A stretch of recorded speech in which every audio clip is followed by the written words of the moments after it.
penis check. Why has that just gone tits up? All right. What up, Milsimmers? Welcome to the Sam Show. My name is TAL-Sam, and Oliver is here to basically give me shit as I talk about my guns. I'm here to talk about my guns in 2020. Oliver, why are you here? I'm here to do shit like this. Fuck.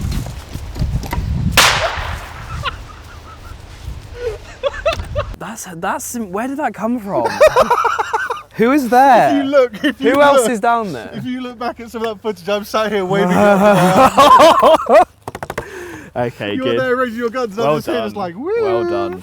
Okay, so in 2020, I have got two guns. Primarily, I've got two guns because guns sometimes break. Run. So it's good to have one for when your first gun breaks. Also, they're slightly different, as you can see. So maybe in time, I'll use one for longer range sights and one for indoor sights. Who knows, that's my choice. Let's talk about the MP5 first. Oliver, how fucking nostalgic, can I first say, is an MP5? Yeah. There is something about Massively. them that is just something that I've always wanted to own. It was actually my first gun that I bought for like CQB stuff. Yep. Because it's iconic for that. So, this is an interesting one. Externally, it starts itself off as a Cyma MP5. And I never thought I'd buy a Cyma, to be quite honest with you. No, I've always seen them as a budget brand. They are. If you know about Cyma, they're very budget. They are extremely lacking internally. Hey guys, this is the shooting test for the CYMA Airsoft gun. Auto. Here we go.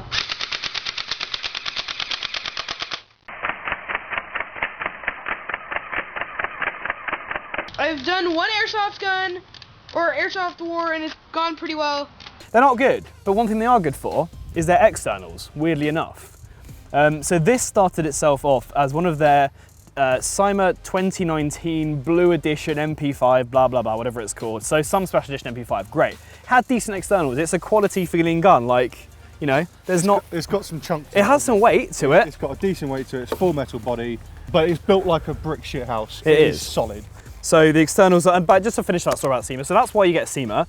Internally, you put everything in the bin, okay? So when I bought this, the gearbox, everything inside the gearbox came out and went into the bin. And we, myself and my good friend Dave, at Dave's Custom Airsoft, no less, rebuilt this from scratch using one of their high performance upgrade packages. So we'll talk about what's in it later on. But essentially externals, this is obviously the SD build, so you have a handguard and a suppressor at the front. That is purely a looks thing. If you guys aren't quite recognizing this is based on a CAG build that was seen in a couple of photos from the early days of the conflict out in the sandy parts of the world, where basically they had the MP5s and they wanted to put a rail and a foregrip and torch and things on the MP5. Now this MP5 has no rails by standard. You can get an adapter at the top to put a rail at the top for a sight or a scope, whatever you want. So that's fairly standard, but what wasn't standard was how to put stuff on the bottom. So what the guys in these CAG teams were doing was grabbing a piece of rail, and which piece of rail is this from? So that's just a lower KAC style rail off an M4. Which is super common, right? Like yeah, everyone so has them. Whenever someone buys an M4, most people put an aftermarket rail on, so you end up with all of these KAC style rails all over the place. You see them for sale everywhere. I mean, I've got Tokyo Marui ones off of recoils. I must have 6 or 7, and I can't even sell them for £15. So all brand new. Exactly. So all the SEAL Special Forces guys started doing was literally taking that bit of rail and strapping it to the handguard, which I think is so cool. It's just like, there's a problem. How do we solve it? What's in front of us? How do you get a rail on a gun easy as you can? And they basically use these, I guess they're called pipe clips or Jubilee clips that go around the rail and just bind it in 2 places. And honestly, it's incredibly sturdy. You cannot move that. It feels like it's welded to the handguard. So I've done this to copy a look that I like, but actually it also makes it incredibly functional. So that's the externals. I have added a pressure switch on the side so that as I'm operating with this gun, I can use my thumb to index and find the, I'm such a twat, to find the pressure switch for the torch. So yeah, that is the MP5 externals.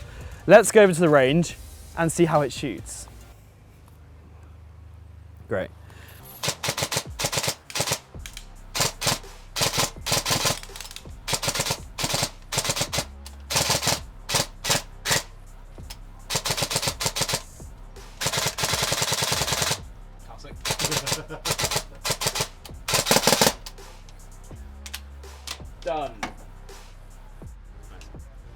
So internally, there's all this stuff in it. It's on screen now. You can have a read, have a gander. I'm not going to go through it, but basically, it's a good little spec. The key things for me are the Gate Titan.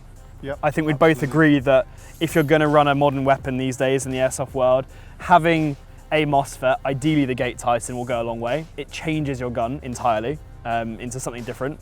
Yeah, we can talk about that in a whole separate video, but Gate Titan is a big pro.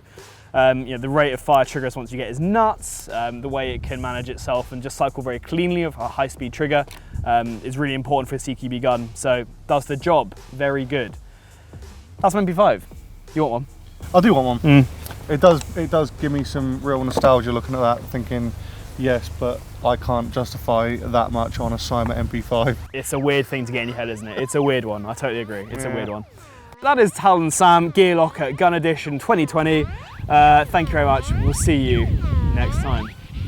Thanks very much for watching, and I'll see you next time.